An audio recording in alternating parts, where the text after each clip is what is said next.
Hola, buenas tardes a todas y todos. Bienvenidos a este espacio. Muchísimas gracias por conectarse a este conversatorio del día de hoy.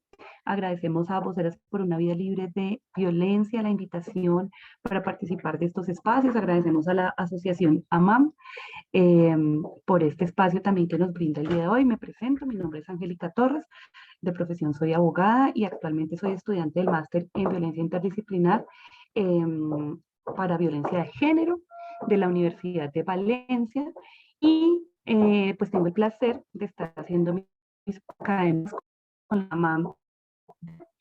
Entonces, muchísimas gracias. Buenas tardes, Masatsin, por tu saludo. Gracias por el chat.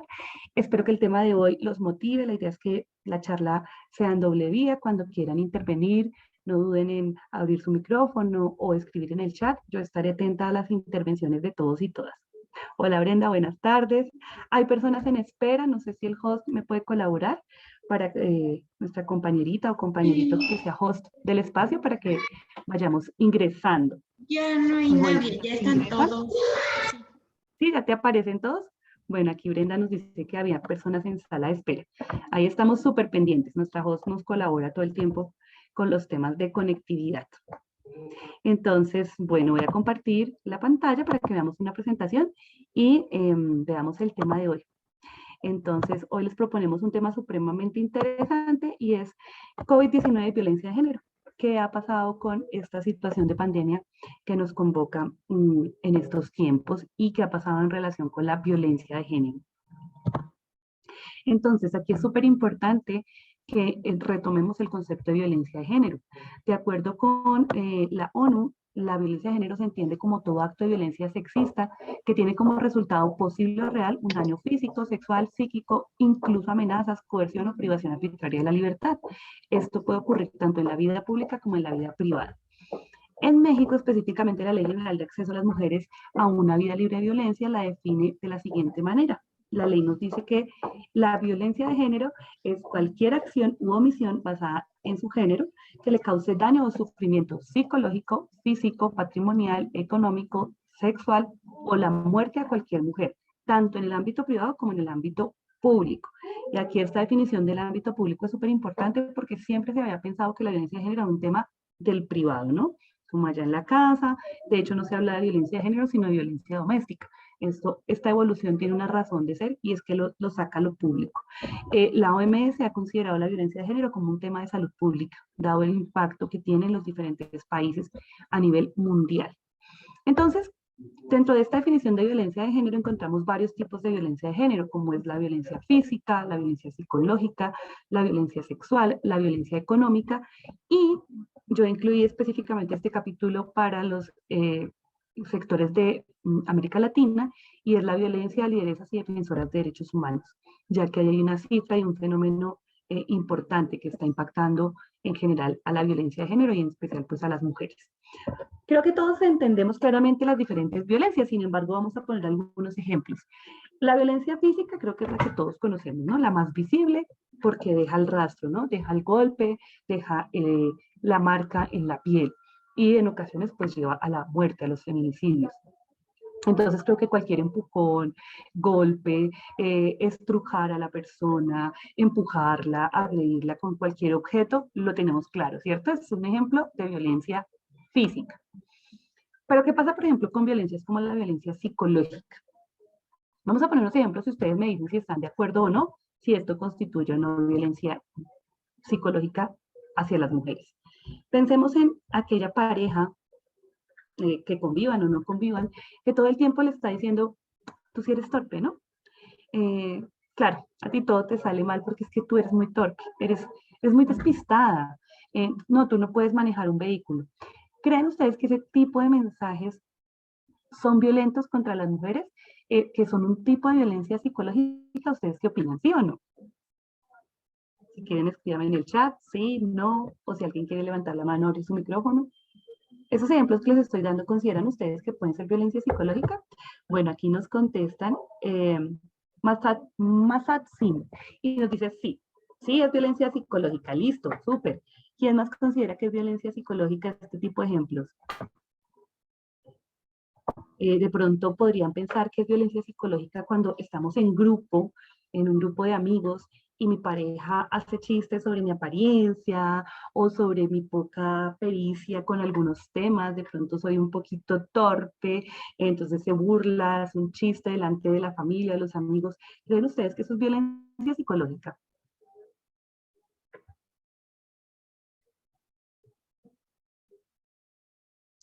Adolfo nos dice que sí. Listo. Dicen, debido a que lo usan como algo que no debemos o no podemos hacer, al igual que nos sobajan por apariencia y demás. Exacto. Entonces, todos estos ejemplos son violencia psicológica. En algunos casos habla de micromachismos, ¿no? Pero realmente no son tan micro porque van generando un efecto psicológico en nosotros. Iván nos dice sí, cuando tienen intención de humillar y de menospreciar, exacto. Y a veces dentro del humor, ¿no? Creemos que el chistecito, esos chistes sexistas, pues realmente es que tienes mal humor, no te tomes las cosas tan a pecho, ¿no? Es que no se te puede hacer una broma, ya estás demasiado cansona con el tema de la violencia, solo estoy haciendo un chiste. Pero el chiste tiene algo por allá como de ofensa, de humillación, que no es tan chévere, ¿cierto? Entonces, esas pequeñas acciones se van convirtiendo en violencia psicológica. Pero imagínense algo más grande. Imagínense, por ejemplo, que yo tengo mi pareja y tenemos un hijo. Y me dice, es que si tú te sigues comportando así, nos vamos a separar y como tú no tienes los recursos económicos, yo te voy a quitar nuestro hijo y me voy a quedar con él y no te lo voy a dejar ver. Eso podría ser algún tipo de violencia psicológica. Ya no es tan sutil, ¿cierto? Ya está aprovechándose de los hijos para generarle un miedo, un temor, ¿cierto? Un sufrimiento. Entonces, hay niveles dentro de esta violencia psicológica, lo que pasa es que no es tan visible. Violencia sexual creo que está absolutamente clara también, sin embargo, repasémosla un poco. Voy a poner un ejemplo. Pensemos que tengo una pareja, soy casada o convivo con él y pues no siempre tengo deseo sexual de estar con él. Entonces hay veces en que no quiero. Sin embargo, mi pareja me constriñe, como que me presiona o al final incluso me fuerza a tener relaciones sexuales con él. Vean ustedes que por el solo hecho de ser mi pareja, por estar casada o convivir con él, no sería violencia sexual que yo no siempre le dé consentimiento a la relación y aún así él busque esa relación. ¿Consideran ustedes que allí habría violencia sexual de su pareja, esposos, casados, convivientes? ¿Sería violencia sexual? ¿Qué opinan ustedes? Sí, dicen por acá en el chat, sí lo sería. Cintia dice sí lo sería. Perfecto. ¿Cuál es la palabra clave? Yo le pongo como palabras claves a las violencias. El consentimiento. El consentimiento en todo momento. Que yo sea tu pareja no significa que yo te haya dado un consentimiento eterno, pues. Un consentimiento general. En cada momento, en cada encuentro, en cada situación sexual, tiene que haber consentimiento del tipo de acto sexual que vamos a tener, así sea mi pareja. Y pues peor aún, si es una persona que ni siquiera yo le he dado mi consentimiento como pareja. Entonces, palabra clave aquí, consentimiento. Cuando brindamos nuestro consentimiento, es una relación sexual aceptada, querida por la mujer. Cuando no hay ese consentimiento, hay agresión, hay violencia sexual. Bueno, y la violencia económica. Entonces, ese es otro tipo de violencia, la encontramos tanto en la definición de la ONU como en la definición de la Ley General Mexicana. Entonces, violencia económica. Pongo otro ejemplo. Pensemos un ejemplo de la vida cotidiana. Una mujer que se dedica al hogar, no tiene en este momento la capacidad profesional, no consigue empleo, se dedicó a ser ama de casa, le decimos acá en Colombia, se dedicó a las labores del hogar, al cuidado de los hijos y al cuidado de la casa y digamos a todo el quehacer del hogar. Entonces depende 100% económicamente de su esposo. La noche anterior tienen una discusión, tienen una pelea y al otro día sale muy bravo y entonces le dice, pues no le va a dejar plata. No le va a dejar plata para que compre el mercado, para que compre lo que necesita, para que salga las compras que me había dicho que iba a hacer. Me voy y la dejo sin plata. Y le digo, y soy indiferente, ni siquiera le digo y me voy. O de pronto le doy una frase donde le voy a entender que hoy no le voy a dar dinero para que ella cubra las necesidades del hogar. Por supuesto, pues esta mujer tiene que cubrir los alimentos diarios, los cuidados de los niños, las compras del mercado, y se ve abocada a una situación de impotencia, porque ya no puede salir a comprar nada. ¿Consideran ustedes que allí hay una violencia económica por parte de este señor que sale molesto de su casa y al otro día no deja dinero? Eric dice sí. Matsatsin, perdón si lo pronuncio mal, me dice que sí. Perfecto. Entonces, miren que ahí hay un poder, ¿no? Ella depende de él sabe que tiene el poder, él sabe que está molesto y usa eso además para generarle daño, ¿no? Como para demostrarle quién tiene el poder. Entonces, la próxima vez que esa mujer vaya a pelear con él, se va a acordar que él sale bravo y la deja sin plata. Entonces, la está dando violencia psicológica. Entonces, a veces vemos solo como la punta del problema, que es la violencia física, pero detrás de ello también hay otro tipo de violencias. Y la violencia a lideresas y defensoras de derechos humanos.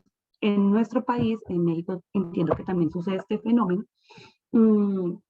Las mujeres por el simple hecho de ser lideresas de su comunidad, que están empoderando a otras mujeres o que son líderes ambientales o líderes comunitarias o defensoras de derechos humanos, están siendo vulneradas con diferentes tipos de violencia e incluso el feminicidio por su condición de mujeres lideresas o mujeres defensoras de derechos humanos. Entonces aquí es una doble connotación, porque eres mujer y porque eres lideresa, porque eres mujer y eres defensora de derechos humanos. Entonces se nos dan todas este tipo de violencias. Este fenómeno existía antes de la pandemia y pues infortunadamente por pandemia no ha pasado. Entonces, ¿qué pasó durante la pandemia? Durante la pandemia nos dice la ONU que las medidas de confinamiento y distanciamiento social, todas las restricciones de movilidad, generaron un mayor riesgo de violencia contra las mujeres y las niñas, porque esto intensificó el aislamiento y creó barreras para el acceso a los servicios esenciales. Entonces, una pandemia en la sombra y fue la violencia contra las mujeres en el ámbito doméstico. Vamos a compartir aquí un pequeño videíto que hizo la ONU a propósito del tema. Permítanme un segundo, yo aquí me enredo un poquito con el compartir. Vamos a pausar la presentación y vamos a darle clic al video.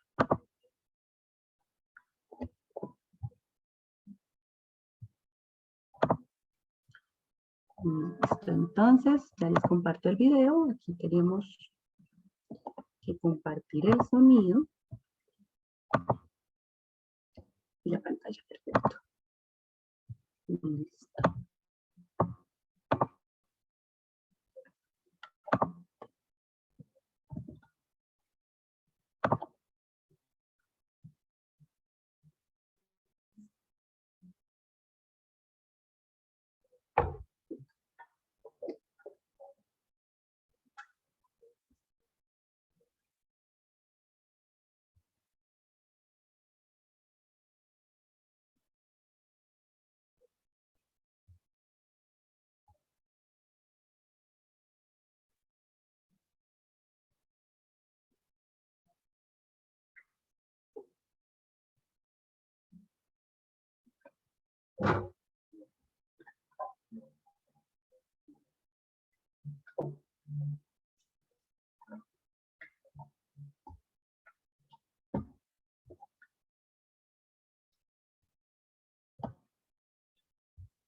Bien, perfecto.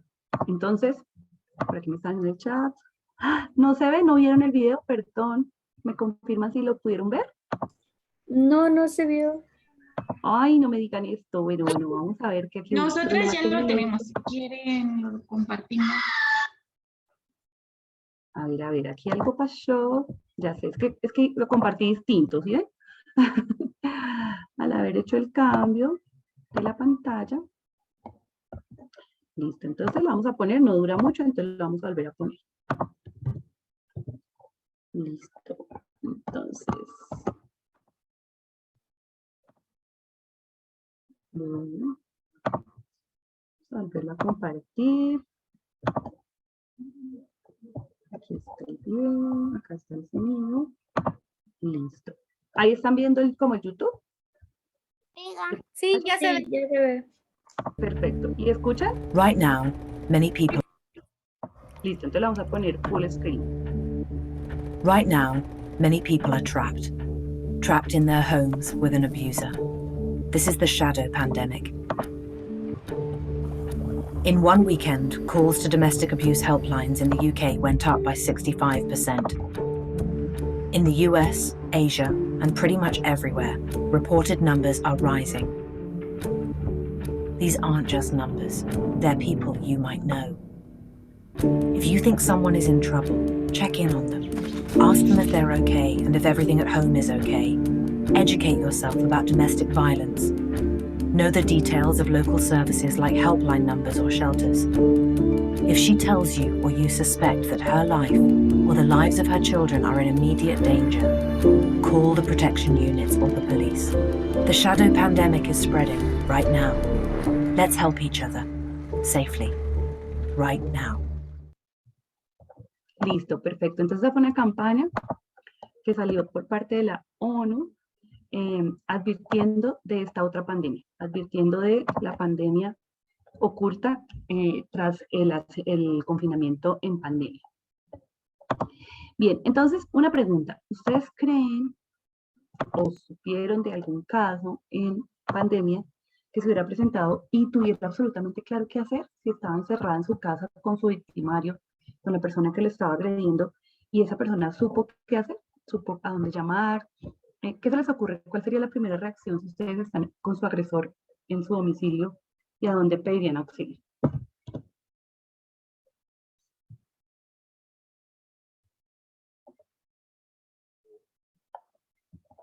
¿Se les ocurre llamar a algún lado, tratar de avisarle a alguien?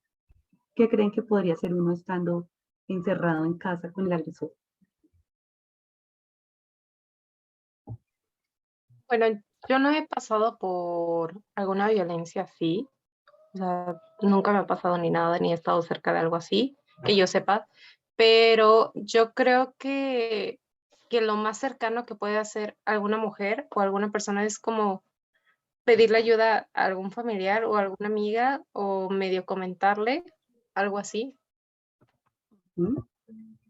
Perfecto, entonces pedir auxilio a los amigos, pedir auxilio a los vecinos, llamar a la policía, buscar esa red cercana, ¿cierto? Buscar esa red de apoyo. De pronto ante una violencia física, las mujeres reaccionamos, porque ya estamos, digamos como a un borde, como que está más generalizada la violencia física.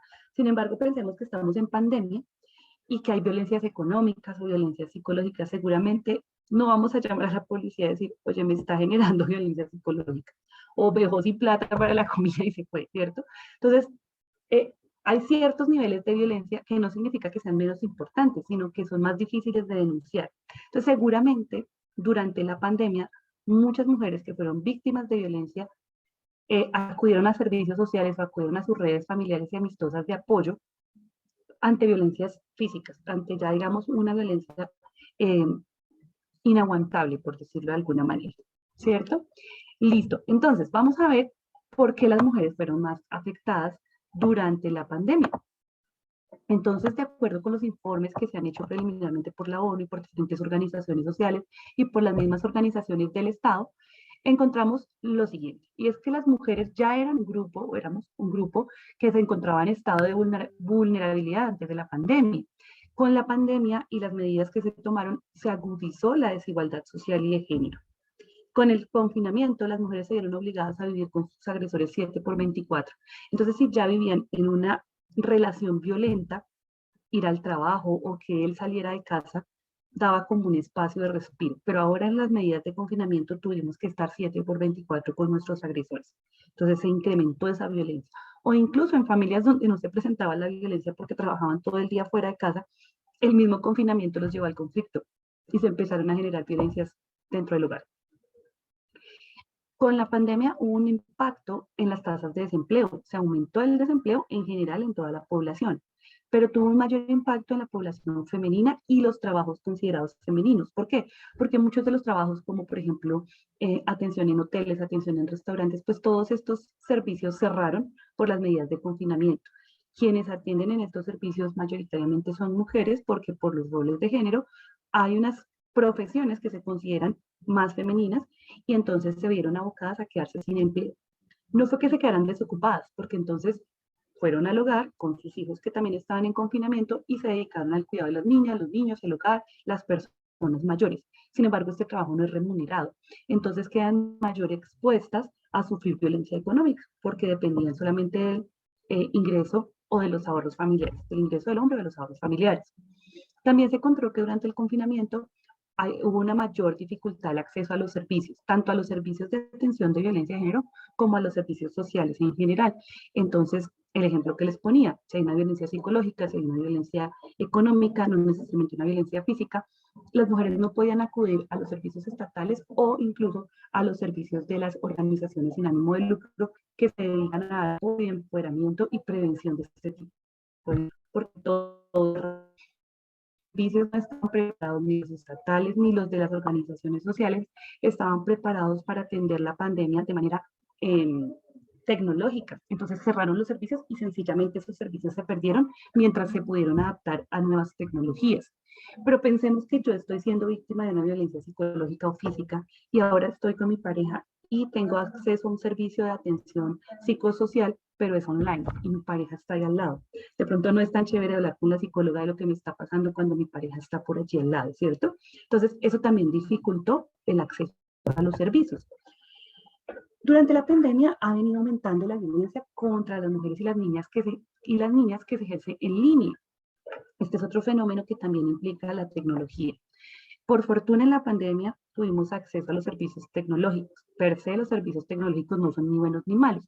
Sin embargo, nos acercaron, nos permitieron vivir un trabajo remoto, poder seguir haciendo muchas actividades a través de las diferentes tecnologías.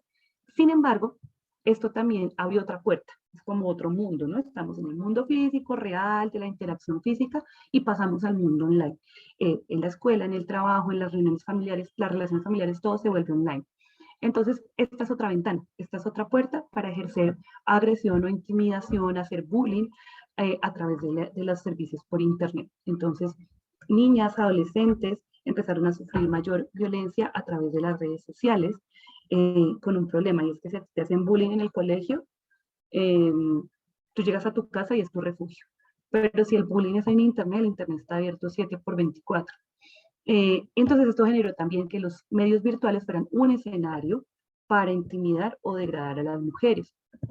Pensemos que también es un espacio donde se presenta explotación sexual, donde hay muchos temas de explotación sexual para menores, para niñas y niños y adolescentes. Entonces esto como que se exacerbera en la pandemia.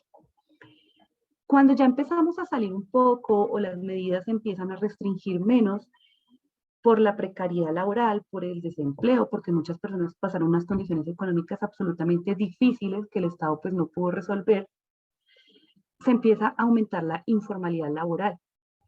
Y hay contextos donde entonces se empieza a precarizar las condiciones del trabajo, porque pues así no hayan todas las condiciones laborales, la gente sale a buscar, sale a la informalidad, pero también tiene mayor riesgo de acceder a la explotación sexual de mujeres y jóvenes, como una alternativa para llevar ingresos a casa. Ya hemos hablado un poco también de los mayores obstáculos para acceder a los servicios esenciales, pero no, sobre todo para quienes tienen mayor vulnerabilidad. Entonces, si ya tenían dificultad en ciertos accesos, porque viven lejos, porque donde están no hay servicios sociales, servicios de salud, pues con la pandemia se incrementa este no acceso a los servicios. Quienes ya venían en un proceso como sobrevivientes de violencia de género, pues sus procesos judiciales, incluso psicológicos y de salud, se vieron obstruidos, obstaculizados, se paralizaron estos servicios porque solo salíamos a lo que era netamente esencial, a lo que tenía que ver con atención de COVID o con servicios de urgencias. Entonces, otros servicios que también son importantes para tratar a las sobrevivientes de violencia de género se vieron paralizados. Otros servicios que no pensamos que también se pudieran ver afectados y que tienen que ver con la violencia de género son los servicios básicos de salud sexual y reproductiva. Pensemos que no eran esenciales durante la pandemia, durante el confinamiento, pero que pues son derechos que son súper importantes cuando estamos viviendo violencia intrafamiliar, cuando no tenemos acceso a ciertos servicios.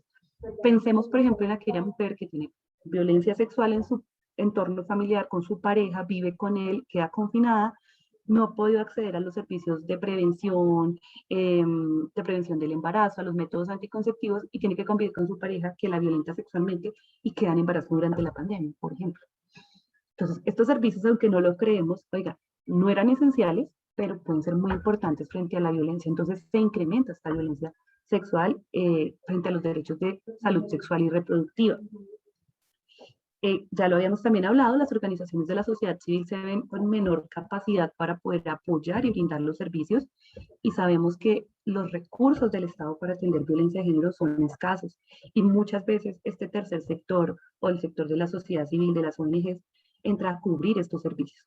Con las limitaciones de movilidad y económica y tecnológica, pues estos servicios también se ven reducidos. Por ejemplo, también se ve una falta de recursos en los refugios, porque si las mujeres antes acudían a casas refugio o a casas de acogida, si se aumentan los casos, pues se reducen los cupos, porque no había plata del Estado para crear nuevas casas y no era la prioridad en pandemia. Pero adicionalmente, pues también se ve difícil el acceso porque muchas mujeres no van a salir de casa por el COVID a buscar un refugio en otro lado, ¿cierto? Entonces, todo esto se complejiza muchísimo. es como si tuviéramos una pequeña cárcel en la casa. Muchas, por fortuna, no tuvimos ese riesgo, pero pensemos en las personas que están en estado de vulnerabilidad, y esto realmente afectó terriblemente a las mujeres, a las niñas y adolescentes. Bueno, entonces hablemos de cifras. Un poco, cuando hablamos de violencia de género, siempre tenemos que referirnos a las cifras. ¿Por qué? Porque muchas veces nos dicen, eso ya no pasa, violencia machista no existe, violencia contra la mujer son casos aislados, las mujeres molestan mucho, ya tienen todos los derechos que más quieren, ¿cierto? Como que no se nos cree mucho que la violencia contra las mujeres existe. Entonces nos toca cuidar las cifras, que respaldan que la situación es grave. La situación es grave a nivel mundial, es más grave a nivel de América Latina porque tiene países con mayores números, por ejemplo, de feminicidios, y infortunadamente también en nuestros países, como en el caso de México, las cifras son demasiado altas. Estas son las cifras que teníamos antes de pandemia, ¿no? Cifras de violencia por parte de su pareja actual o su última pareja, registros de víctimas de delitos de feminicidio y de homicidio doloso, víctimas de lesiones dolosas, y un aumento en los primeros meses del 2020, cuando empezó la pandemia, un aumento de las llamadas al 911. Mire que entonces las mujeres están en casa y su mayor o su principal ayuda es el 911. Entonces empieza a incrementar estas llamadas de auxilio. Listo. Entonces, a nivel de feminicidios, vemos algunas cifras del año pasado. Estas se tomaron del Observatorio de Igualdad de Género en Colombia, y nos muestra un poco cómo la situación en América Latina. Miren que México tiene 724 feminicidios, Colombia presenta 243. Por supuesto, Brasil 750, pero pues también esto hay que verlo con la población, ¿no? La población de Brasil es muchísimo más grande. Esta cifra, aunque son cifras un poco frías, realmente lo que empiezan a mostrar es que en un periodo muy corto, durante el 2020, las cifras de feminicidios son altas, pero aquí hay que tener cuidado también con las cifras, porque las cifras oficiales no siempre nos están dando cuenta de la realidad. Muchas veces las estadísticas no nos dan la foto real de lo que está sucediendo. ¿Por qué? Porque, por ejemplo, algunos feminicidios no se clasifican como feminicidios, entonces no los encontramos en las estadísticas. Las estadísticas hay que mirarlas con respecto a la población. Entonces no es lo mismo comparar, pensemos, Uruguay, que es una población muy pequeña, con Brasil, que la población es muchísimo mayor. Entonces las cifras, digamos que también hay que verlas con cuidado, pero lo cierto es que al margen de esos sesgos que pueda tener las cifras, esa falta de información, sobre todo de las cifras oficiales, lo cierto es que estamos hablando de números muy grandes. Y cuando miramos números, pues vemos una cifra fría, pero cuando pensamos que son 243 historias humanas que dejaron de existir por un feminicidio, en el caso de Colombia, o 724 mujeres que fueron víctimas de feminicidio, son 724 familias, 724 historias, 724 personas que tenían sueños y que se vieron truncadas por un feminicidio. Entonces, cuando ponemos las cifras detrás de eso al humano, a una historia, a una familia, a una vida, realmente las cifras son alarmantes. Y aquí la invitación es un poco a que no nos volvamos tranquilos con las cifras. Yo estudio, hago mi máster en España, y en España dicen, llevamos 2 mujeres muertas por causa de feminicidio en un mes. Y eso es motivo de noticia, de escándalo, porque son 2 mujeres, ¿no? Nosotros nos acostumbramos a ver 30, 11, 40 mujeres al mes. Y como que entonces ya nos suena una cifra. Sea 1, o sean 40, o sean 100, pensemos en que es una vida humana, es una historia, es una familia que quedó truncada. Siempre pongámosle carne y hueso a estas cifras. Bien, entonces, ¿qué pasa con las cifras? En algunos casos, durante la época de COVID, se encontró que había descenso en las cifras. Miren que es curioso, ¿cómo así que aumenta el problema de la violencia contra las mujeres, pero las cifras bajan? ¿Por qué sucede esto? No necesariamente significa que la violencia reduzca. Lo que pasa es que fue más difícil acceder a las denuncias. Call center que para emergencias no funcionan tan bien, no funcionan 24 horas. Entonces, en algunos casos, las cifras de denuncias, cuando bajan, no quiere decir que bajen los casos de violencia, baja es la denuncia por falta de acceso a los servicios. Por ejemplo, en el caso de Colombia, nosotros tenemos por ley que cada municipio debe tener una casa refugio. Sin embargo, de los 1.103 municipios, solo 8 tienen casas refugio. Entonces, los servicios son muy limitados. Cuando los servicios son muy limitados, pues las personas no acuden al Estado buscando ayuda y esto queda como en una cifra invisible. En el caso de México, los datos nos dicen que las llamadas al 911 para pedir ayuda sobre violencia contra la mujer durante el 2020 aumentaron de 197.000 llamadas a 260.000 llamadas. Entonces, mire que aquí el número se aumentó en un 31.5%. Durante el primer mes de confinamiento para el caso de México se reportó un total de 339 muertes violentas, feminicidios, es decir, 11 mujeres diarias asesinadas durante la época de la pandemia. Entonces, estas son cifras que realmente son alarmantes y que nos dicen que definitivamente con la pandemia nos fuimos unos pasos atrás en términos de violencia contra la mujer. Bien, pero la idea también es que pensemos en qué podemos hacer cuando estas cifras siguen aumentando. Entonces, lo primero es cero tolerancia contra la violencia. Este mes se conmemora todo el tema del 25 de noviembre, pero que no sea simplemente una fecha, sino que podamos generar acciones concretas. Aquí hay unas propuestas que hace la ONU específicamente para los estados. ¿Por qué? Porque consideramos que la violencia de género es un tema de salud pública y es un tema que implica la participación del Estado en la prevención y erradicación de todo tipo de violencia contra la mujer. Entonces, ¿qué requerimos? Acceso a atención, alianzas con organizaciones, cero tolerancia contra la violencia e invertir en prevención. Esos son como los principales.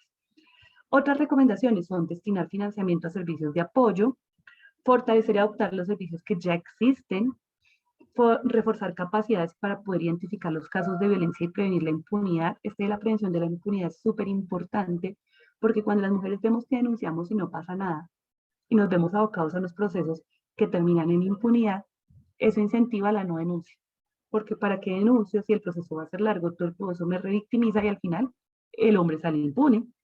Entonces eso es súper importante. Los datos, pues digamos que esto también hay que desagregarlos de mejor manera para mostrar mejor cómo está la situación. Buscar apoyar a las mujeres que puedan estar experimentando violencia mientras siguen trabajando de modo remoto. Sensibilizar, este tipo de charlas ayudan mucho contra la violencia de las mujeres y las niñas en redes sociales, en la radio, en anuncios, y poner a las mujeres en el centro de la política pública. Esto es lo que considera la ONU que debería ser el Estado. Sin embargo, yo les pregunto, ¿ustedes qué opinan? ¿Qué se puede hacer al respecto?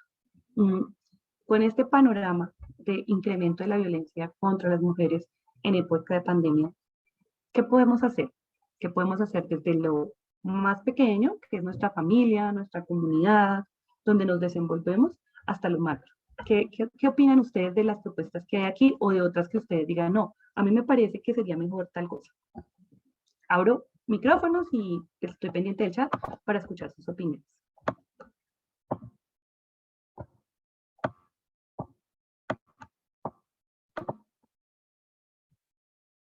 Aquí no hay censura y todas las ideas son válidas, así es que anímense a participar.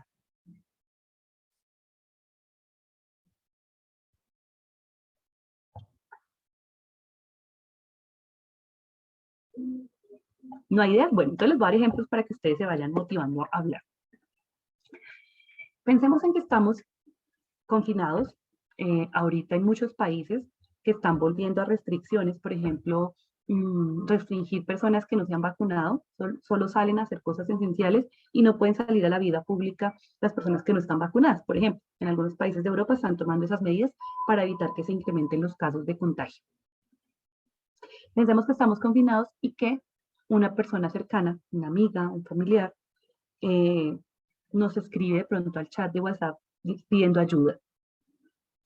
¿Ustedes qué harían si les escribe una amiga y les dice, estoy con Pepito en casa, está muy agresivo, creo que me va a golpear, no sé qué hacer porque no puedo salir de casa? ¿Qué harían ustedes? Por aquí nos dicen desde el chat, ¿podría ser mejor por vía internet? Se vio que muchas personas pedían ayuda en las videollamadas.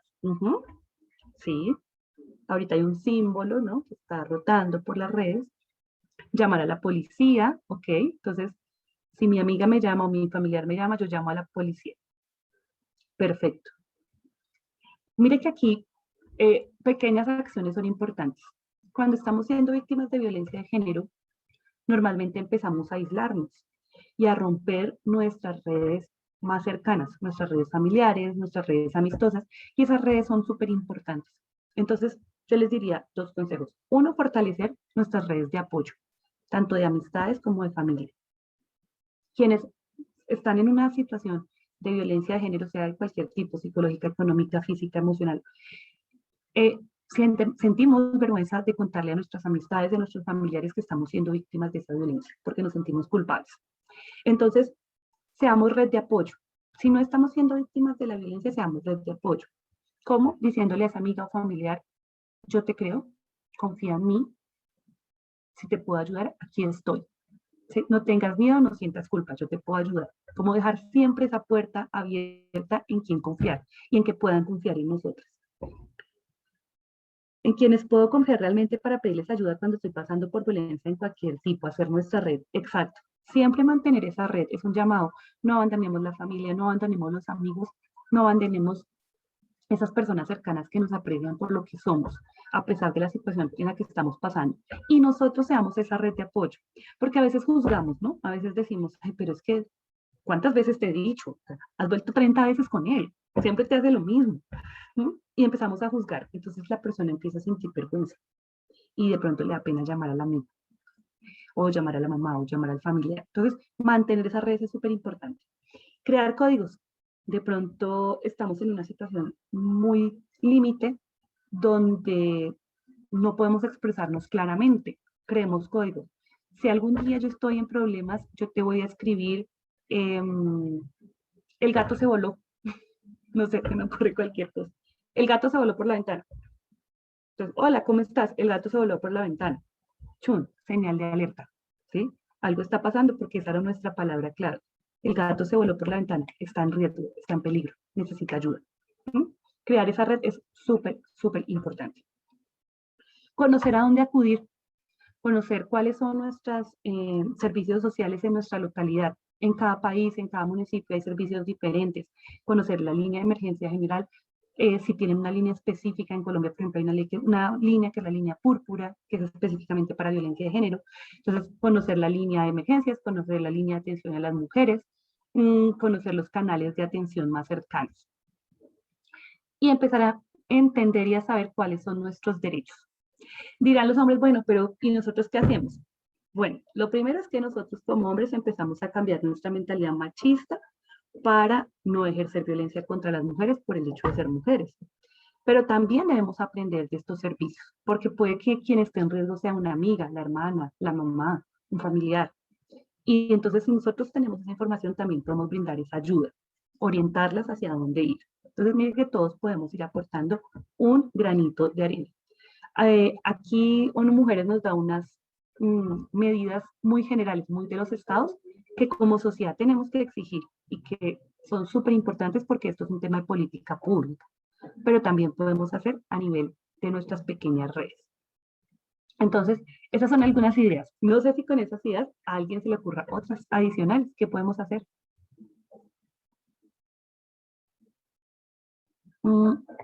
Iván nos dice, por ejemplo, lo que hace este instituto de dar asesoría psicológica o jurídica. Sin embargo, creo que muchos no se acercan a pedir apoyo o aún no hay mucha difusión. De acuerdo.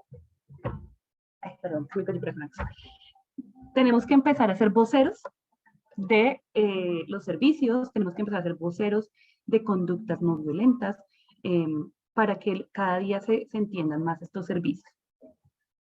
Y que se entiendan que son necesarios. Cuando la violencia no toca nuestras puertas, creemos que el fenómeno no existe. Entonces, realmente existe y es grave. Listo. Iván, ¿quién más sale por acá en el chat?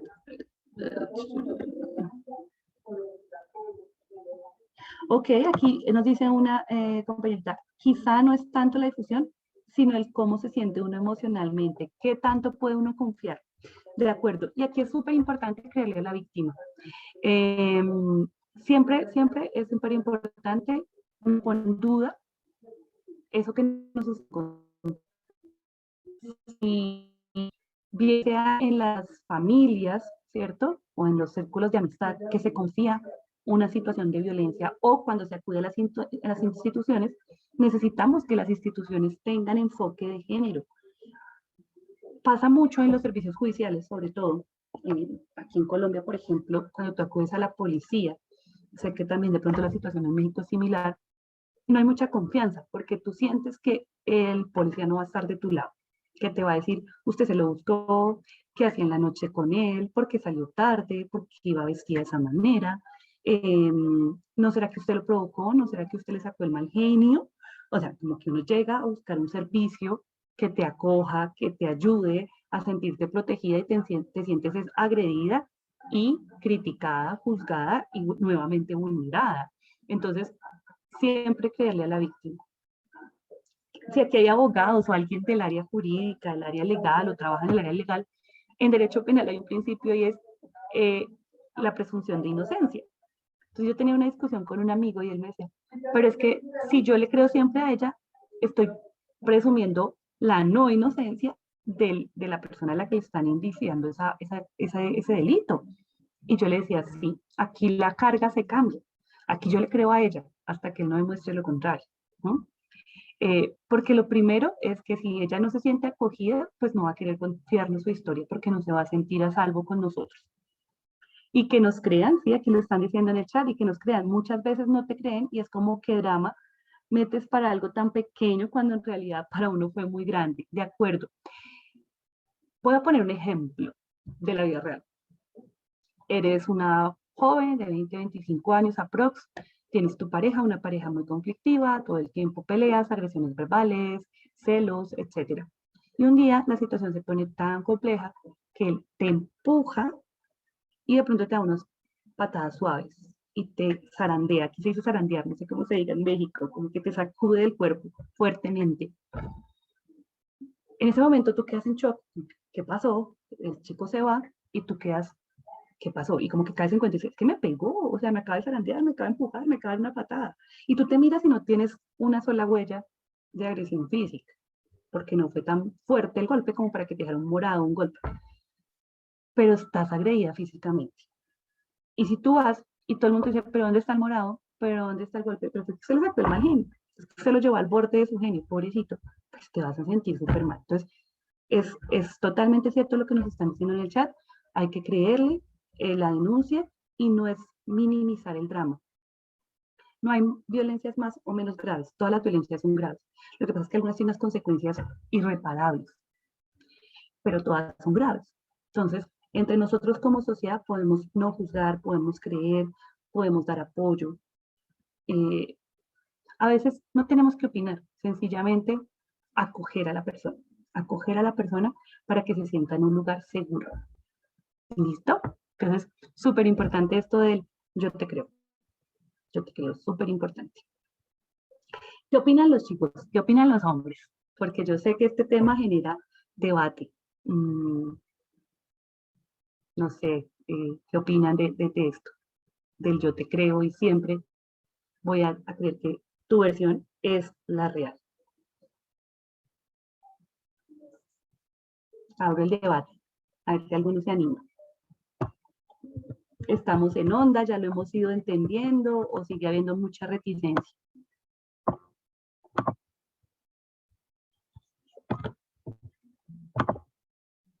¿Qué opinan ustedes?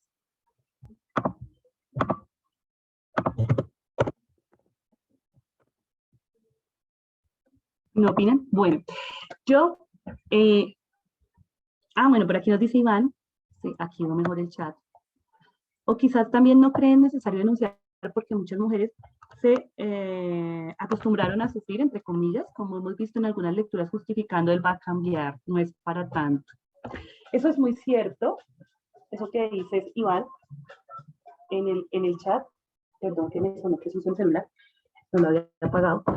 Eso es muy cierto y eso tiene una razón de ser, y es que entendemos que la violencia de género surge a partir de una cultura machista y un sistema que llamamos el sistema patriarcal.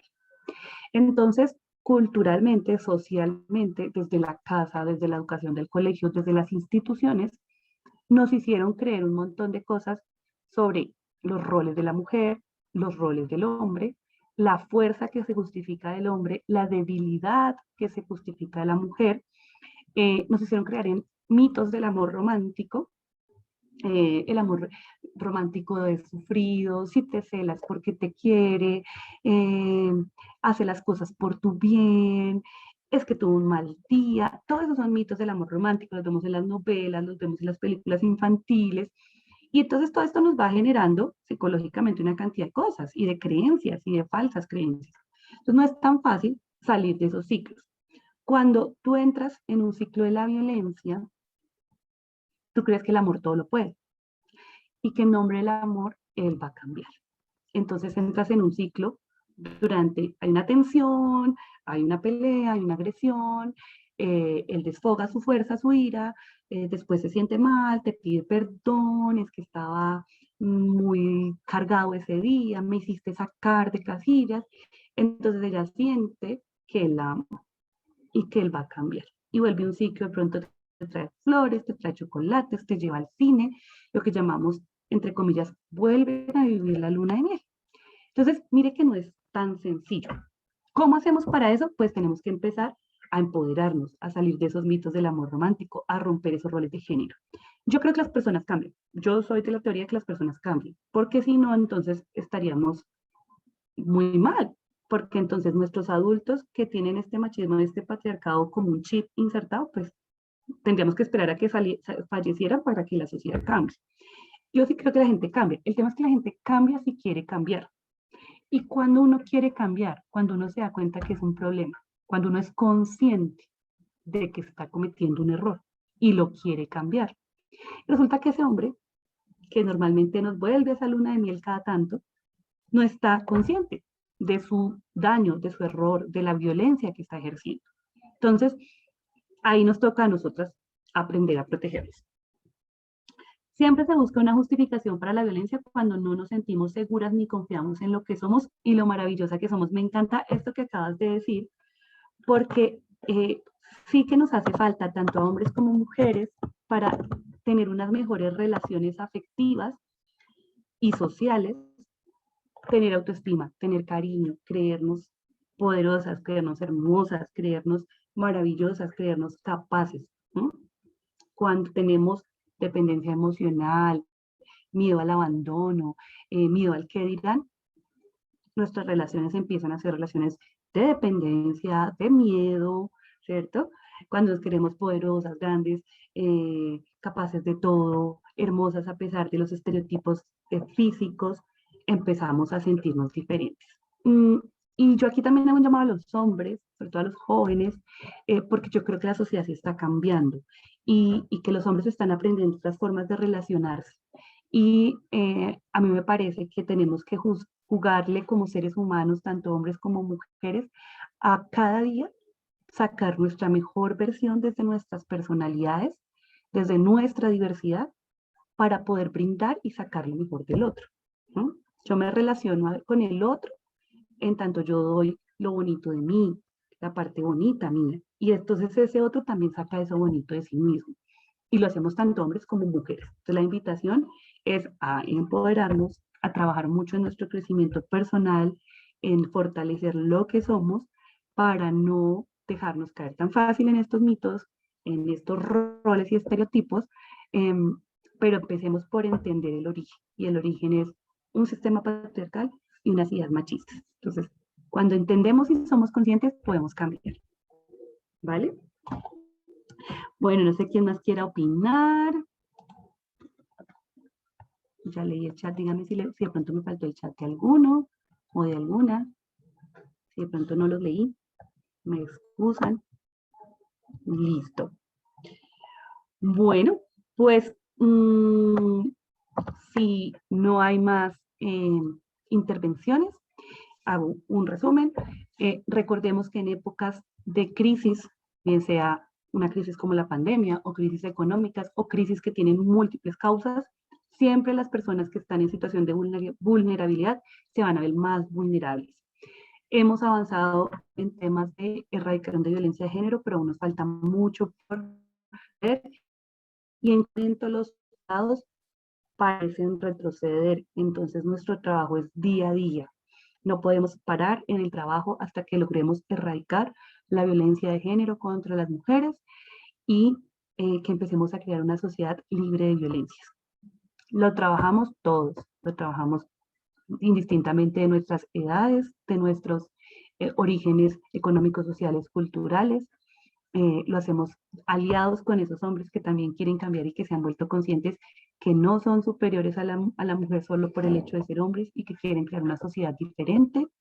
Lo hacemos desde la empatía, desde el respeto a la diversidad y desde los derechos humanos. Entonces, esta es la invitación a que no bajemos la guardia, que sigamos trabajando por una vida libre de violencias. Y quisiera pedirles un favor final, y es que si algunas personas pueden y quieren prender su cámara para una foto final, me la llevo de recuerdo para mis clases y para mi país. Entonces, quien quiera de pronto prender su cámara para tomarnos una foto colectiva, poner una manito arriba, alguno de los símbolos que hay por allí, si les gustó la charla, me cuentan por el chat si les pareció chévere, interesante, y quienes quieran prenderlo, Maribel, gracias, González, bueno, me sale el apellido, Pamela, gracias, a todos los que están prendiendo sus cámaras, a Raúl, y muchas gracias. Voy a hacer un primer screenshot con la primera pantalla, entonces a la cuenta de 3, 1, 2, 3, sonrían. Súper, y me voy para la segunda pantalla, esperen un segundito, antes de que se nos cierre la sesión, porque esto está aquí todo muy controlado. Segunda pantalla, vamos a hacer un screenshot, sonrían. Listo, creo que la logré. Agradecerles nuevamente su atención, su compañía y que saquen espacios para este tipo de temas. Entre todos construimos y seamos el cambio que queremos ver en la sociedad. Los abrazo desde aquí, desde el corazón. Muchas gracias por su atención. Cintia, gracias a ti por poner en el chat. Gracias a todos y espero seguirlos viendo en estas charlas. Sigamos promoviendo una vida libre de violencias. Un abrazo enorme. Chao, chao. Nos vemos.